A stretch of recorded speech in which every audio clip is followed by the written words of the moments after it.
नमस्कार class 10th। मैं आपका दोस्त अजय कुमार आज आपके लिए एक नया चैप्टर लेकर आया हूँ, लाइट। एनसीईआरटी बुक का चैप्टर नंबर 10 लाइट के बारे में आज डिस्कस करेंगे, क्योंकि हम एनसीईआरटी बुक के अकॉर्डिंग चलेंगे। क्योंकि बेटा एनसीईआरटी बुक मेरे अकॉर्डिंग बेटा 10th की प्रिपरेशन की सबसे बेस्ट बुक मानी जाती है। और एनसीईआरटी प्लस एनसीईआरटी एग्जाम्पलर्स हम दोनों यदि मिक्स कर दें आपस में तो हमारी सबसे अच्छी प्रिपरेशन हो सकती है क्लास 10th के लिए। तो हम एनसीईआरटी बुक के अकॉर्डिंग चलते हैं, एनसीईआरटी बुक को समझते हैं। तो सबसे पहले हमारे एनसीईआरटी बुक का जो चैप्टर नंबर 10 उसका टाइटल है लाइट, रिफ्लेक्शन एंड रिफ्रैक्शंस। हम पहले चैप्टर के टाइटल को समझते हैं कि इस चैप्टर ये क्या कह रहा है। टाइटल से ही हमारे चैप्टर के बारे में बहुत कुछ पता चल जाता है। तो सबसे पहले हम चैप्टर में देखते हैं लाइट एंड रिफ्लेक्शन एंड रिफ्रैक्शंस। तो सबसे पहली बात है लाइट। लाइट क्या होती है? लाइट में दो प्रॉपर्टी होती है, रिफ्लेक्शन और रिफ्रैक्शंस। ये लाइट की दो प्रॉपर्टी है, रिफ्लेक्शन और रिफ्रैक्शंस। रिफ्लेक्शंस मीन्स होता है bouncing back of light. Bouncing back मतलब किसी ऑब्जेक्ट से जब लाइट फॉल डाउन होती है वहाँ से बाउंस बैक वापस आ जाना, उसे कहते हैं रिफ्लेक्शंस। रिफ्रैक्शंस मीन्स होता है जब लाइट बेटा पास हो जाती है किसी ट्रांसपेरेंट मीडियम से, किसी भी ट्रांसपेरेंट मीडियम से आपका लाइट जब पास हो जाती है उसे कहते हैं रिफ्रैक्शंस। अब बेटा रिफ्लेक्शन रिफ्रैक्शंस, यहाँ से हमारा लाइट टाइटल पता चल गया कि इसमें है क्या, इस चैप्टर में क्या क्या पढ़ना है। रिफ्लेक्शंस के बारे में डिटेल में पढ़ना है, रिफ्लेक्शंस में क्या क्या है उनके बारे में पढ़ना है, रिफ्लेक्शंस के किन किन ऑब्जेक्ट में होते हैं उनको पढ़ना है, ये रिफ्लेक्शंस की तो इमेज कैसे फॉर्म होती है वो पढ़ना है हमें। इसी तरह रिफ्रैक्शंस में पढ़ना है कि क्या कौन से टॉपिक है, कैसे कैसे पढ़ना है। अब बेटा इस रिफ्रैक्शन में हमें बेटा आपके पढ़ना है इमेज फॉर्मेशन रिफ्रैक्शंस, कौन कौन से ऑब्जेक्ट में रिफ्रैक्शंस होता है, कैसे होता है, सारी डिटेल में यहाँ पढ़ेंगे। ये चैप्टर स्टार्ट करने से पहले मुझे एक स्टोरी याद आ रही है। थोड़ा आज स्टोरी सुनाने का मन था आप लोगों को, थोड़ा स्टोरी पे चलते हैं आज। तो इंटरेस्टिंग स्टोरी है, सुनते हैं। अकबर और बीरबल के बारे में आप लोग सब लोग जानते हो, बचपन में आप लोगों ने खूब पढ़ा है। तो आप खूब कहानी सुनाते थे आपके पेरेंट्स और सुनते थे। तो वहीं से एक मुझे कहानी याद आई आज, तो उस पर हम डिस्कस करते हैं, सुनते हैं। तो क्या था, अकबर एक बार अपने दरबार में बैठे हुए थे, सब लोग दरबारी बैठे हुए थे। उनके दिमाग में एक बात आई, उन्होंने दरबार में वो प्रश्न को पूछा, क्वेश्चन पुटअप किया कि इस दुनिया में सबसे सफ़ेद और उज्जवल मतलब जो लाइट देने वाली ऑब्जेक्ट कौन सा है। सबका अपना अपना डिफरेंट आंसर्स थे। किसी ने बेटा कहा दूध, मिल्क, किसी ने कॉटन, किसी ने अदर्स, मतलब सबके अपने अपने जवाब थे। बट एट अ लास्ट आपका जब बीरबल के पास आया तो बीरबल ने कहा ये जितने भी ऑब्जेक्ट ये आपके सफ़ेद नहीं होते हैं, ये सब इनकी जो कलर जो भी आपका रोशनी होती है, जो लाइट होती है, सारे सनलाइट की वजह से होती है। तो उन्होंने कहा नहीं, बाकी जो दरबारी उन्होंने विरोध किया, नहीं ये सबसे ज़्यादा सफ़ेद हमारा दूध होता है। सबने किसी ने अपने अपने पक्ष में अपने अपना व्यूज़ दिए। तो अकबर जी ने बीरबल से बोला कि आप कैसे कह सकते हैं। तो बीरबल जी ने कहा ठीक है, मैं इसको प्रूफ कर देता हूँ। जितने दरबारियों ने जो जो चीज़ सामान बोले थे उन सबको उन्होंने कलेक्ट किया, उन्होंने एक डार्क रूम में रख दिया। डार्क रूम का मतलब उन्होंने पूरे एक रूम लिया, उसको बेटा विंडोज़ क्लोज कर दिए और डोर क्लोज कर दिया कि वहाँ पे एक लाइट न जा सके, कोई भी लाइट का ऑब्जेक्ट न जा सके। तो बेटा वो कम्प्लीटली डार्क था और वन बाय वन एक एक दरबारी को रूम में भेजा गया कि अपने अपने सामान को वहाँ से लेकर बाहर आइए। सारे वन बाय वन जाते रहे। आफ्टर समटाइम सारे होकर वापस आ गए। उसके बाद उन्होंने पूछा आपके सामान क्या है। उन्होंने कहा मुझे हमारा सामान नहीं मिला, हम ढूंढ नहीं पाए, वहाँ हमें कुछ दिख नहीं रहा था। फिर उन्होंने क्या किया कि डोर ओपन कर दिया, विंडोज़ ओपन कर दिया, अब आप अपने सामान लेकर आइए। सब ने अपने अपने सामान लेकर बाहर आ गए।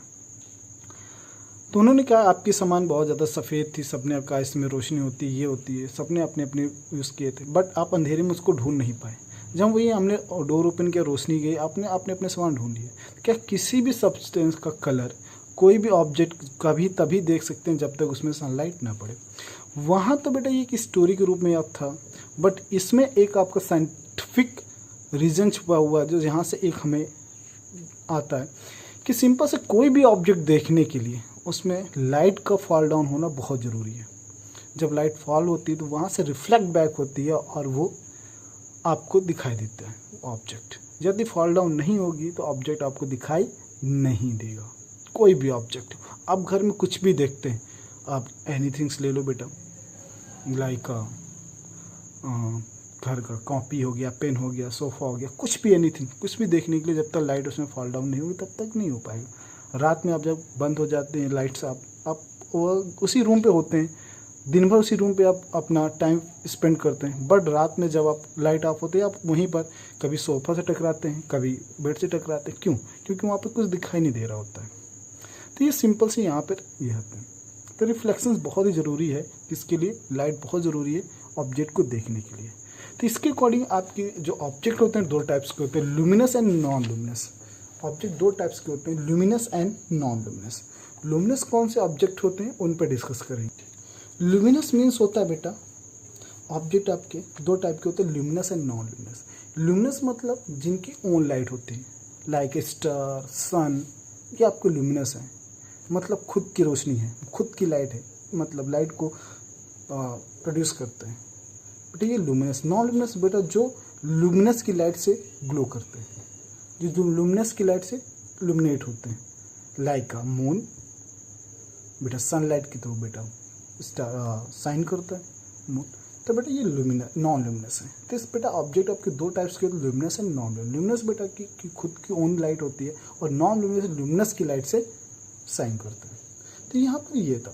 तो जब हम लाइट की बात करते हैं तो सन एक बेटा रे होती है, रे। जो अभी तक हम लोगों ने पढ़ा कि रे में बेटा क्या होता है कि आपके कोई भी पार्टिकल्स नहीं होते, कुछ भी नहीं होते, एक सिंगल स्ट्रेट लाइन में मूव करती है। बट जैसे जैसे बेटा इसमें और आइजैक न्यूटन है, बहुत सारे साइंटिस्ट ने बेटा इस पर स्टडी की 17 सेंचुरी से 20 सेंचुरी तक लगातार इसमें बहुत सारे, तो इसमें बहुत सारी थ्योरीज निकल के आए, like wave theory, particles theory, electromagnetic theory, बहुत सारी थ्योरीज निकल के आए। वो थ्योरीज डिफरेंट बताती हैं कि आपकी जो रेज होती हैं, जो सनलाइट होती है, वो बहुत ही छोटी छोटी पार्टिकल से मिलकर बनी होती हैं। वो वाइब्रेशन भी प्रोड्यूस करती हैं, आपका परपेंडिकुलर्स आपके अपने मूव करती हैं परपेंडिकुलर पार्टिकल्स की तरह। जैसे आपका क्लास 9 में आपने साउंड चैप्टर में पढ़ा था, साउंड वेव मूव करते हैं परपेंडिकुलर लॉन्गिट्यूडनल एंड रे के फॉर्म में। तो इसी फॉर्म में यहाँ पर मूव करते हैं कभी कभी। तो ये थ्योरीज आई आपको, बट ये थ्योरीज जो आपकी हैं, wave theory, particle theory, electromagnetic, ये आपके 10th में आपके इसका कोई भी वर्क नहीं है। इसको जो मेनली वर्क है वो आपका है 12th में। वो हाई लेवल की ये चीज़ें हैं और हाई लेवल में ही आपको पढ़नी है। तो यहाँ पर इन चीज़ों को डिस्कस हमें नहीं करना है। इन चीज़ों को डिस्कस जब इन फ्यूचर आप आगे साइंस स्ट्रीम में जाएंगे, फिजिक्स पढ़ने 12th में, 11th में, वहाँ पर आपको ये पढ़ाया जाएगा। तो इसके बाद आते हैं रिफ्लेक्शंस में। तो रिफ्लेक्शंस बेटा हम देखते हैं बेटा आपका,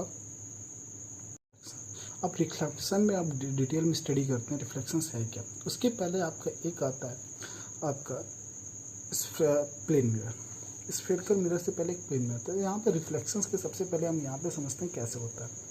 तो सिंपल सी बात है, आपको थोड़ी देर पहले बताया गया कि कोई भी ऑब्जेक्ट को आपको देखना है, लाइक आपका डोर हो गया, विंडो हो गया, कुछ भी आपको देखना है, तो उसके लिए आपको सिंपल से क्या करना पड़ेगा, जब तक लाइट उसमें फॉल डाउन नहीं होगी तब तक रिफ्लेक्ट बैक नहीं होगी। जैसे नाइट में बेटा क्या होता है, हमें कुछ दिख नहीं रहा होता है तो हम टॉर्च ले जाते हैं।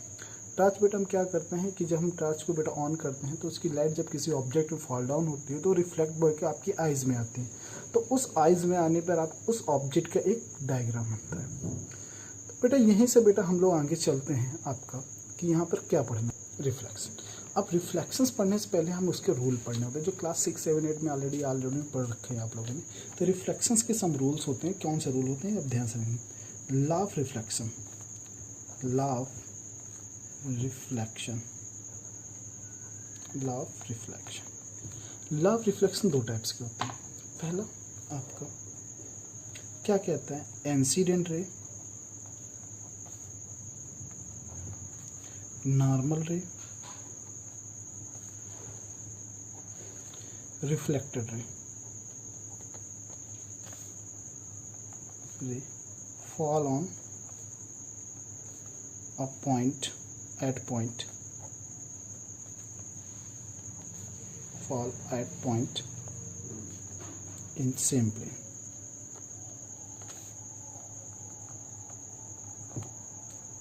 अब बेटा कैसे, बेटा कह रहा है पहला incident ray, normal ray, reflected ray, fall at point in same plane. एक सेम प्लेन के एक पॉइंट पर क्या होती है, फॉल डाउन होती है। लाइक बेटा ध्यान समझ लेना, ये हमारा एक सेम प्लेन है, प्लेन। इस प्लेन में अब क्या होता है बेटा, जो नॉर्मल रे होती है वो हमेशा नॉर्मल रे जो होती है किसी भी प्लेन की बेटा में परपेंडिकुलर होती है। कैसे होती है? परपेंडिकुलर होती है। परपेंडिकुलर मतलब 90 डिग्री बना रही होती है। नॉर्मल बेटा इस तरह ये 90 डिग्री ऐसे बनाएगी। बोथ साइड एंगल कितने डिग्री होते हैं? 90 डिग्री के होते हैं। जो इंसिडेंट रे होती है वो बेटा आपकी प्लेन की ओर आती हुई नजर आती है, लाइक दिस। ये प्लेन की तरफ आ रही है, दिस इज इंसिडेंट रे। जो प्लेन की तरफ रे आए, ये एरो बहुत बेटा इंपॉर्टेंट होता है। ये एरो बेटा आपके हाफ मार्क्स के होते हैं आपके डायग्राम में, इनके ध्यान रखिएगा, ये एरो बहुत इंपॉर्टेंट है। तो एरो ये शो क्या कर रहा है कि लाइट बेटा इंसिडेंट हो रही है किधर की ओर? प्लेन की ओर।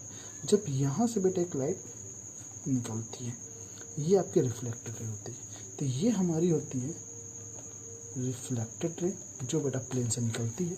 जो प्लेन की ओर आती है बेटा वो होती है इंसिडेंट रे। और ये होते हैं हमारे नॉर्मल रे। कौन सी होती है? नॉर्मल रे होती है।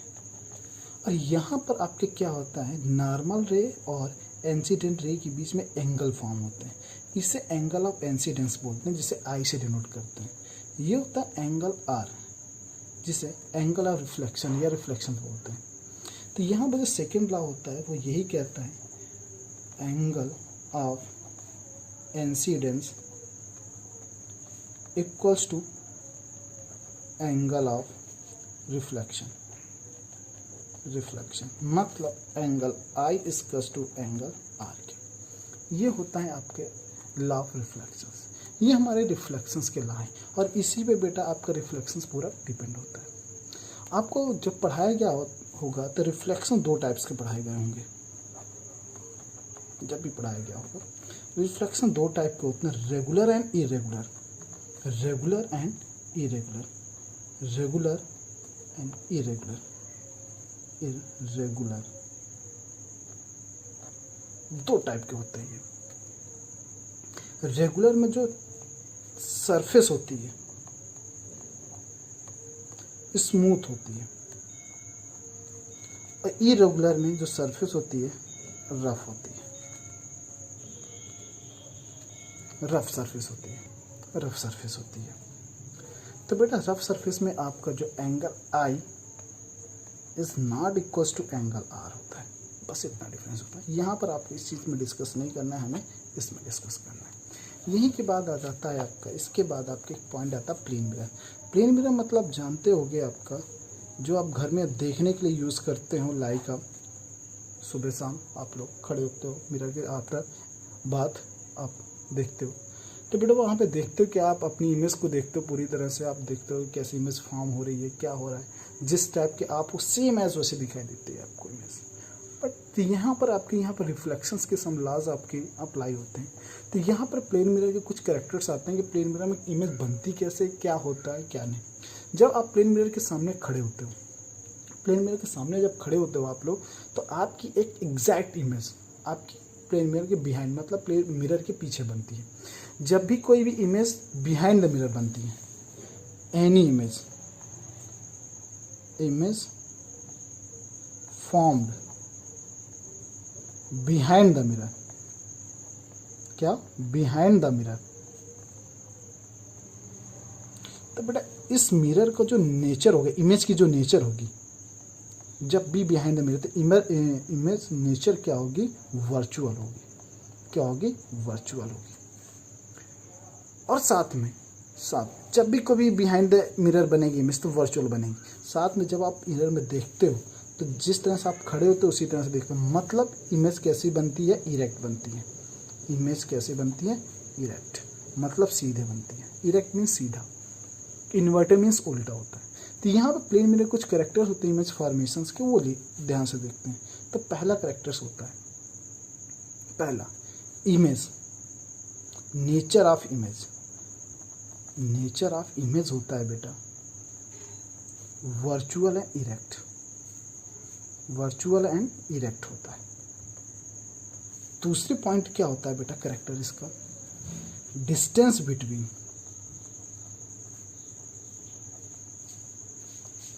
ऑब्जेक्ट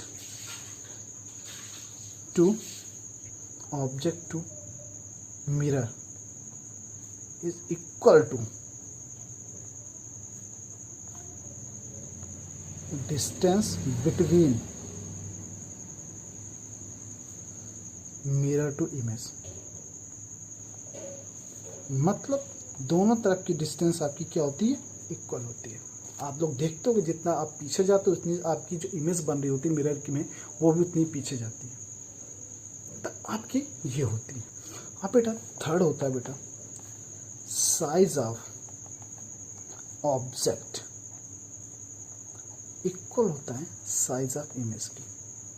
मतलब जैसा साइज आपके ऑब्जेक्ट हुआ उतना ही साइज आपका इमेज की होगी। अब बेटा थर्ड आपका ये एक चीज प्रॉपर्टी शो करता है लैटरल इन्वर्जन। प्लेन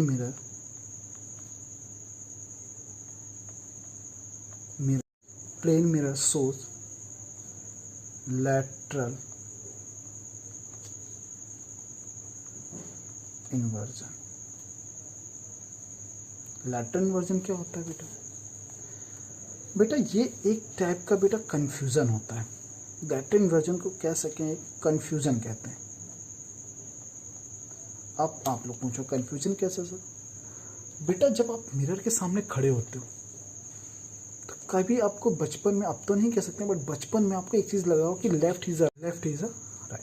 जैसे आपके सामने कोई खड़ा होता है, आप पर्सन, आप अपने दोस्त को सामने खड़े हो, उसका जो लेफ्ट होता है वो आपका राइट होता है, जो आपका राइट होता है उसका लेफ्ट होता है। ये आपने ऑब्जर्व किया होगा। तो सेम ऐसे होता है बेटा, जब मिरर में आप खड़े होते हो तो कन्फ्यूजन क्रिएट होता है। जब आप लेफ्ट हैंड उठा रहे हो तो आपको लगता है कि आप राइट हैंड उठा रहे हो। तो बेटा ये कन्फ्यूजन को ही लैटरल इन्वर्जन कहते हैं। क्या कहते हैं? लैटरल इन्वर्जन कहते हैं। तो इस टाइप में आपका ये पूरा बन जाता है और आपका कंप्लीट हो जाता है। तो ये था प्लेन मिरर का आपका ये। अब तो इसके बाद आता है स्फेरिकल मिरर। स्फेरिकल मिरर हम लोग कल डिस्कस करेंगे, नेक्स्ट उसमें डिस्कस करेंगे स्फेरिकल मिरर क्या होते हैं, क्या क्या है इसमें। बाय क्लास, मिलते हैं आपको नेक्स्ट वीडियो पे।